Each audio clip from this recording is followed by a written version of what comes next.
अस्सलाम वालेकुम। Chemistry X2 chapter 7 और टॉपिक है इसमें रीफॉर्मिंग।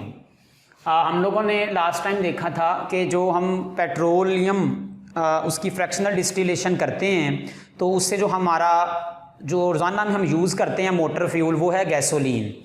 तो गैसोलीन जो हमें पेट्रोलियम की फ्रैक्शनल डिस्टिलेशन से मिलता है वो बेटर क्वालिटी नहीं होता। ठीक है, बेटर क्वालिटी कैसे? हमने उसमें ना फ्रैक्शन में देखा था कि जो गैसोलीन ऑयल का फ्रैक्शन है वो होता है C7 to C10 या C12, जिसमें मोस्ट इम्पॉर्टेंट पार्ट जो है वो C8 वाला होता है, जिसका हम नाम लिखें तो अल्केन फैमिली में हम उसको क्या कहते हैं? हेप्टेन। ठीक है, सॉरी ऑक्टेन। C8 वाले को हम क्या बोला करते हैं? ऑक्टेन। तो ये मोस्ट इंपॉर्टेंट जो है फ्यूल के अंदर C8 वाला पार्ट हुआ करता है। जो हम पेट्रोल लेते हैं, जो हम गैसोलीन पेट्रोलियम फ्रैक्शन से निकालते हैं वो गुड क्वालिटी नहीं होती। ठीक है, उसकी क्वालिटी बेहतर बनाने के लिए in order to improve quality of the petroleum process is done which is called as reforming. ठीक है, या in order to increase the quality of a petrol, ठीक है, a process which is used to improve the quality of petrol are called as reforming. वो क्या कहलाएगा? रीफॉर्मिंग कहलाएगा। क्यों गुड क्वालिटी का पेट्रोल नहीं होता? कि जब हम उसको वो कहता है यूज़ करते हैं एज अ फ्यूल तो कंबस्शन प्रोसेस में इंजन में क्या होगा कि वो एक तो वेरी रैपिडली बर्न, वो बड़ी जल्दी से क्या करेगा? बर्न करेगा। और नंबर 2 उसमें कि उसकी जो बर्निंग है वो स्टार्ट हो जाएगी बिफोर स्पार्क प्लग। ये स्पार्क प्लग क्या है? एक छोटी सी डायग्राम से अगर हम देख लें, फ़र्ज़ करें ये हमारा इंजन है, इंजन का पार्ट है, इसके अंदर ये क्या होगा? पिस्टन। ये पिस्टन होता है इस तरह का, ये पिस्टन है ये। और फ़र्ज़ करें यहाँ पर इस एरिया में हमारा क्या लगा है? प्लग लगा हुआ है। ये प्लग है जो कि यहाँ पर क्या करेगा? फायर यानी कि इग्निशन करेगा पेट्रोल की। ये जो नीचे हुआ करता है ना इसको पिस्टन, ये इस फ्यूल को यहाँ तक लेकर आता है। अब होता ये है जैसे जैसे गाड़ी चलती है इस इंजन का जो टेम्परेचर है वो इंक्रीज करता है। ये जो हमारे पास गैसोलीन हमें हासिल होती है इसके अंदर ये जो पार्ट हुआ करता है, ऐसा कि हम लिख रहे हैं ज़्यादा इंपॉर्टेंट पार्ट है कार्बन 18 वाला जिसका नाम है ऑक्टेन। अगर हम इसका स्ट्रक्चर देखें तो ये स्ट्रक्चर के हवाले से स्ट्रेट चेन हाइड्रोकार्बन होता है। और इस फ्यूल को अगर हम यूज़ करते हैं तो वो कहता है कि जैसे जैसे इंजन का यहाँ टेम्परेचर बढ़ता है, होना ये चाहिए था कि ये फ्यूल यहाँ स्पार्क प्लग पर आकर बर्न करे, लेकिन इस टेम्परेचर के इफ़ेक्ट से एक तो ये टेम्परेचर का इफेक्ट, दूसरा स्ट्रेट चेन हाइड्रोकार्बन बड़ी जल्दी से बर्न करते हैं, वो बजाय इस एरिया में आकर बर्न करने के उसकी यहाँ ही बर्निंग स्टार्ट हो जाती है। ठीक है, अब इस बर्निंग से क्या होगा? एक तो इसकी चूंकि फायर के पास आकर बर्निंग नहीं हो रही, उस तरह की कंप्लीट बर्निंग नहीं होगी जिस तरह की नॉर्मल पेट्रोल की होनी है। तो इसका मतलब है एक तो नंबर 1 इसमें से उतनी हीट जो है वो नहीं इवॉल्व होगी, एक ये बात। दूसरा, इस बिफोर स्पार्क प्लग से पहले बर्निंग की वजह से इंजन के अंदर एक मेटेलिक साउंड प्रोड्यूस होगी। जैसा कि मेटल को मेटल के साथ अगर हम मारें तो उनमें से एक साउंड प्रोड्यूस होती है, उस साउंड को वो क्या लिखता है? नॉकिंग। तो वो कहता है कि जो हमें पेट्रोल मिलता है गैसोलीन का, it is not a good quality petrol because their ignition is start before spark plug. वो स्पार्क प्लग से पहले इग्निशन स्टार्ट कर लेगा, वेरी रैपिडली बर्न करेगा, तो शार्प मेटेलिक साउंड प्रोड्यूस होगी जो कि क्या होगी? नॉकिंग होगी। ठीक है। उस नॉकिंग से क्या होगा कि इंजन की जो एफिशिएंसी है वो डिक्रीज करती है, कि बर्निंग प्रोसेस जो है अगर पहले होना शुरू हो जाए तो और साथ साथ उसकी हीट यूजेबल फॉर्म में यूज ना हो तो वो हीट जो है वो इंजन की हम कहते हैं क्वालिटी को क्या करना शुरू कर देती है, ख़राब भी करना शुरू कर देती है।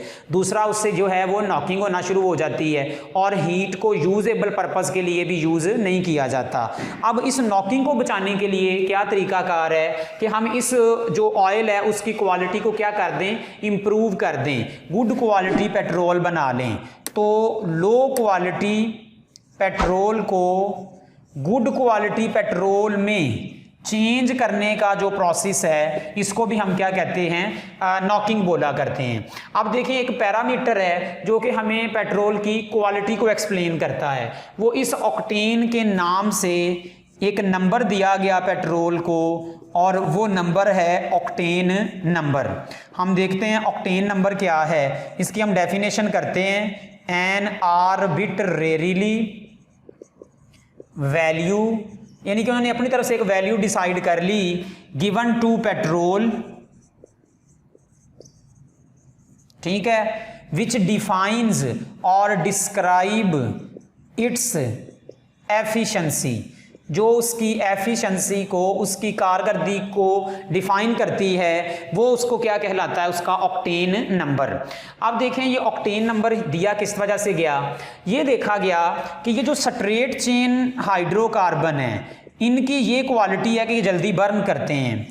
कहता है अगर हम इनको कन्वर्ट कर दें ब्रांच्ड चेन में, ठीक है, इसी की ब्रांच बना लें, तो जो ब्रांच्ड चेन हाइड्रोकार्बन होंगे उनकी ये खसूसियत है कि एक तो नंबर 1 वो स्मूथली बर्न करेंगे, बड़ी जल्दी रैपिडली बर्न नहीं करेंगे। दूसरा कि उनकी ये वाली जो प्रोसेस थी कि स्पार्क प्लग से पहले ही इस टेम्परेचर पर ये यहाँ पर बर्न कर जाते थे, उनकी ये वाले जो है बर्निंग वो नहीं होगी। तो इसका मतलब क्या होगा कि ब्रांच चेन हाइड्रोकार्बन जो होंगे वो स्मूथली बर्न करेंगे, तो उनसे अगर स्मूथ बर्न करेंगे तो उसकी वजह से ये जो फिनोमिना होगा नॉकिंग का वो ख़त्म हो जाएगा। तो हमारा यही काम था कि हमने नॉकिंग जो है वो रिड्यूस करनी थी। एक्चुअल में नॉकिंग मैंने कहा है क्या कि इस प्रोसेस से इंजन की एफिशिएंसी का जो है इंजन की एफिशिएंसी कम होना, इंजन का ख़राब होना, उसको हम नॉकिंग भी कहते हैं। तो इसको रिड्यूस करने के लिए क्या था कि स्ट्रेट को किस में कन्वर्ट कर दें, ब्रांच में।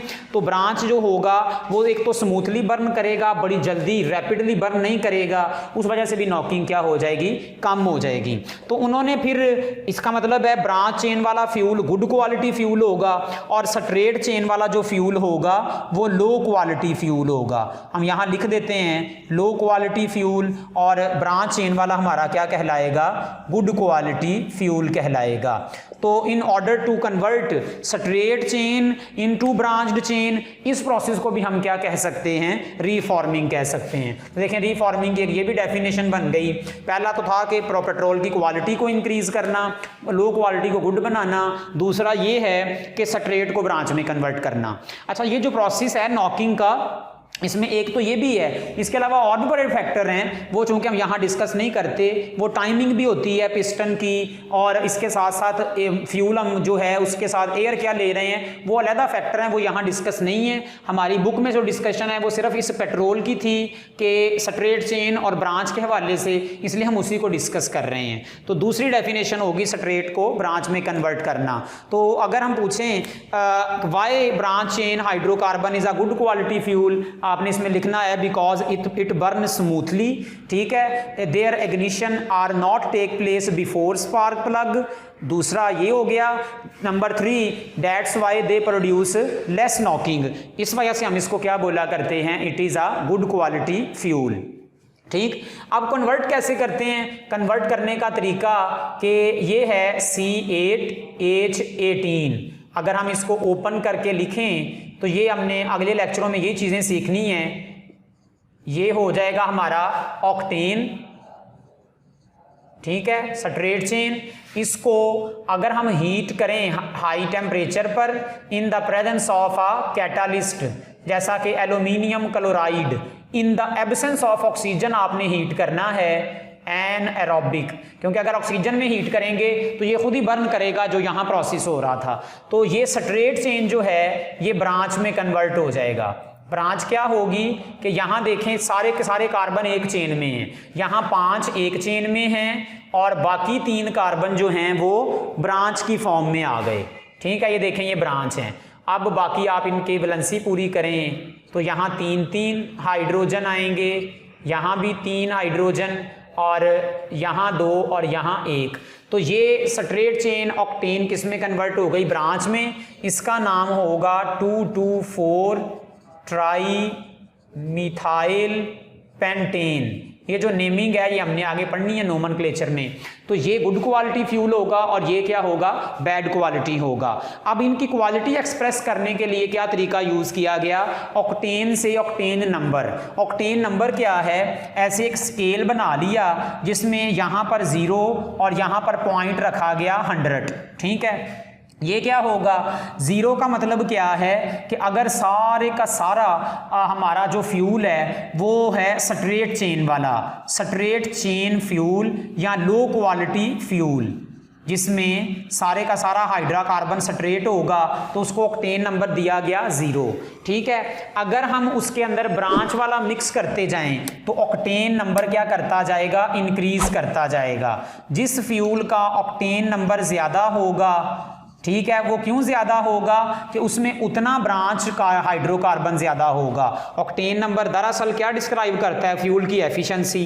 फ्यूल एफिशिएंट कब होता है? जब वो गुड है। गुड कब होगा? जब वो ब्रांच होगा। इसका मतलब ऑक्टेन नंबर बढ़ने से हमारा पेट्रोल क्या कहलाएगा? गुड क्वालिटी फ्यूल, और दूसरा उसकी एफिशिएंसी क्या होगी? ज्यादा। तो आप ऑक्टेन नंबर बढ़ाते जाएंगे तो स्ट्रेट चेन ब्रांच में कन्वर्ट होगा और लो क्वालिटी वाला फ्यूल किस में कन्वर्ट होता जाएगा? बेटर में। अगर फ्यूल के लिए ऊपर ऑक्टेन नंबर दिया हो 100, इसका मतलब है उसमें तमाम का तमाम फ्रैक्शन कौन सा है? ब्रांच। बहुत कम फ्रैक्शन उसमें कौन सा है? स्ट्रेट। तो सबसे बेटर क्वालिटी होगा। अगर फ्यूल पर लिखा हो 20%, तो इस 20% का क्या मतलब होगा? कि उसमें 20% जो है वो ब्रांच वाले फ्रैक्शंस हैं और उसमें 80% कौन सा है? Straight chain fraction. ठीक है, तो इस तरह से परसेंटेज मतलब एक नंबर ये हमें क्या बताता चला जाएगा? उसकी जो है फ्यूल की क्वालिटी बताता जाएगा। तो ये क्या कहलाएगा? Octane number. अब देखें हम इसकी तीसरी डेफिनेशन ये भी कर सकते हैं, ये लो ऑक्टेन नंबर, ये high octane number. In order to increase octane number a process are called as reforming. Reforming की एक और डेफिनेशन क्या लिखी? The octane number of gasoline can be improved by a process which is called reforming. और वो process क्या होगा? इस तरह से उसकी क्या कर ली जाती है? क्वालिटी इंक्रीज कर ली जाती है। नहीं, ये था हमारा टॉपिक रिफॉर्मिंग का। अब इसके साथ उसने एक और चीज लिखी, कहता एक तो है कि हम ऑक्टेन नंबर ऐसे स्ट्रेट को ब्रांच में कन्वर्ट कर कर ब्रांच वाला फ्यूल यूज कर लें तो वो हाई क्वालिटी है। एक और तरीका है कि आप ये फ्यूल लें और इस फ्यूल के अंदर आप कुछ एडिटिव्स ऐड कर दें। वो एडिटिव्स क्या है? टेट्रा इथाइल लेड, जिसका जनरली हम देखें तो बोला जाता है it is a anti knocking agent. Tetra ethyl lead mean ये है इथाइल। ठीक है, इस रेडिकल को इथाइल कहते हैं। अगर ये 4 हों तो टेट्रा और ये लेड, तो ये कहलाएगा tetra ethyl lead. It is a anti knocking agent. जब इसको हम पेट्रोल के साथ ऐड कर देते हैं तो ये क्या करेगा? उस पेट्रोल की नॉकिंग जो है वो कम कर देगा। ठीक है, इसके अंदर फिनोमिना है कि नॉकिंग यहाँ पर बर्निंग के दौरान एक प्रोसेस होता है, उस वजह से प्रोड्यूस हो रही होती है। खैर हम उस डिटेल की तरफ नहीं जाएंगे। तो यहाँ सिंपल देखेंगे कि it reduces the knocking property of a petrol. इसका मतलब है ये हमारे पास क्या होगा? एंटी नॉकिंग एजेंट होगा। लेकिन इसका एक ड्रॉबैक ये है कि जब इसको हम यूज करेंगे इंजन के अंदर तो कंबस्शन प्रोसेस के दौरान ये लेड जो है ये चेंज होगा लेड ऑक्साइड्स में। ठीक है, वहां से फिर लेड ऑक्साइड्स को क्योंकि इंजन के अंदर ना कुछ स्केवेंजर्स लगे होते हैं, मेटालिक ऑक्साइड कन्वर्टर लगे होते हैं जो कि ऑक्साइड्स को मेटल्स के अंदर चेंज कर देते हैं। जैसा कि पेट्रोल के अंदर ना नाइट्रोजन के ऑक्साइड बनते हैं, तो वो कैटालिटिक कन्वर्टर होते हैं जो उस ऑक्साइड को नाइट्रोजन में कन्वर्ट कर देते हैं, ठीक है, ताकि जो है पोल्यूशन ना हो। लेकिन इसका ड्रॉबैक ये है कि जब इसकी ऑक्साइड को कन्वर्ट किया जाता है तो ये मेटेलिक लेड में रिड्यूस कर दिया जाता है इसको, और ये लेड जब हवा में आ जाता है एयर में एग्जॉस्ट पाइप से, तो इसका कहता है ड्रॉबैक ये है कि ये एयर पोल्यूशन करेगा। और एयर पोल्यूशन कैसे कि लेड जो है ये बजाते खुद एक कार्सिनोजन है, कैंसर कॉजिंग जो है वो एक एजेंट है, तो ये इसका क्या आ जाएगा, ड्रॉबैक आ जाएगा। तो स्टार्ट में इसको यूज़ करते थे, अब इसका जो है वो सब्स्टिट्यूएंट लोग इस्तेमाल करना शुरू हो गए हैं, जैसा कि इथिलीन डाइब्रोमाइड है मेरा ख्याल शायद, इसी तरह से और कंपाउंड डिस्कवर हो चुके हैं जो कि जो है यूज़ कर लिए जाते हैं as a anti knocking agent. तो इस प्रोसेस में आपने ये देखना है कि हम रीफॉर्मिंग का प्रोसेस किस तरह से करते हैं। तो number 1 by using heating straight chain in the presence of catalyst, हम क्वालिटी इंक्रीज करते हैं, या हम नॉकिंग कैसे कम कर सकते हैं कि by adding anti knocking agent which is called tetraethyl lead. ये इसमें शॉर्ट क्वेश्चन है, what is tetraethyl lead, what is its disadvantages. तो ये डिसएडवांटेज आपने यहाँ से बताना होता है कि इसका लेड ऑक्साइड जब मेटेलिक लेड में रिड्यूस होगा तो वो हमारे पास कार्सिनोजन है, जिससे क्या होगी, एयर पोल्यूशन होगी। तो ये इंपॉर्टेंट टॉपिक था रीफॉर्मिंग का, बहुत इंपॉर्टेंट है। ऐसे क्वेश्चन आ जाता होता है, how would you increase the quality of the gasoline, तब आपने रीफॉर्मिंग वाला टॉपिक पूरा का पूरा एज अ लॉन्ग क्वेश्चन वो लिखना होता है। इसमें शॉर्ट इंपॉर्टेंट क्या है, what is the difference between straight chain hydrocarbon fuel and branch chain hydrocarbon fuel, तो या लो क्वालिटी फ्यूल और गुड क्वालिटी फ्यूल, तो ये आपने इसमें डिस्कशन जो है वो करनी होती है, ठीक है। What is octane number, octane number क्या है ये डेफिनेशन लिखी है, व्हाट इज इट्स इंपॉर्टेंस, ठीक है, ये भी इसमें शॉर्ट क्वेश्चन बन सकता है, या ये ऐसे आ सकता है, why higher octane number fuel are a good quality fuel, तब भी यही चीज़ें लिखनी होंगी कि हायर ऑक्टेन नंबर में ब्रांच चेन वाले हाइड्रोकार्बन होंगे जो कि बिफोर स्पार्क प्लग इग्निशन नहीं करेंगे, स्मूथली बर्न करेंगे, नॉकिंग कम होगी, तो इस वजह से जो है वो ऑक्टेन नंबर हायर वाला जो फ्यूल होगा वो गुड क्वालिटी फ्यूल होगा। अच्छा, इसमें ये तो हमारा टॉपिक कंप्लीट है। इसके अंदर एक और शॉर्ट क्वेश्चन जो कि हमारा पीछे रहता था वो है importance of the organic compound, what are the importance of organic compound, इसकी क्या इंपॉर्टेंस है। तो ये शॉर्ट क्वेश्चन के हवाले से टॉपिक थोड़ा सा इंपॉर्टेंट है। कहता है ऑर्गेनिक कंपाउंड्स जो है it can hardly be over emphasized, कहता है कि अगर हम देखें हमारी बॉडी के अंदर कितने भी केमिकल रिएक्शंस होते हैं, मेटाबॉलिज्म जैसा कि बायो वालों ने देखा हो, उनके अंदर जो कंपाउंड्स इन्वॉल्व हैं, जो सब्सटेंस इन्वॉल्व हैं, वो सारे ऑर्गेनिक हैं, जैसा कि प्रोटीन है, कार्बोहाइड्रेट है, न्यूक्लिक एसिड्स है, ठीक है, ये सारे के सारे ही क्या हैं, ऑर्गेनिक हैं। इसका मतलब लाइफ के अंदर केमिकल रिएक्शंस जो हैं उनके अंदर भी इंपॉर्टेंस किसकी आ गई, ऑर्गेनिक कंपाउंड्स की, कि हमारी life he in organic compound पर क्या करती है, डिपेंड करती है। अच्छा, इसके अलावा ऑर्गेनिक कंपाउंड्स ने रोज़मर्रा के यूज़ में बहुत सारी चीज़ों को ओवरकम किया, जैसा कि लोग बहुत सारा यूज़ करते थे लकड़ी का, आम फर्नीचर के लिए भी और घरेलू पर्पज़ के लिए भी, तो इसको ओवरकम आकर किया प्लास्टिक की चीज़ों ने। इसी तरह से लोग यूज़ करते थे पानी के पाइप लोहे के, आयरन के, तो उनको ओवरकम किया उनसे अच्छी चीज़ों ने, पीवीसी के पाइप ने। तो ये सारे के सारे जो कंपाउंड हैं, जैसा कि प्लास्टिक मटेरियल हैं, पेंट्स हैं, रबर्स हैं, सिंथेटिक,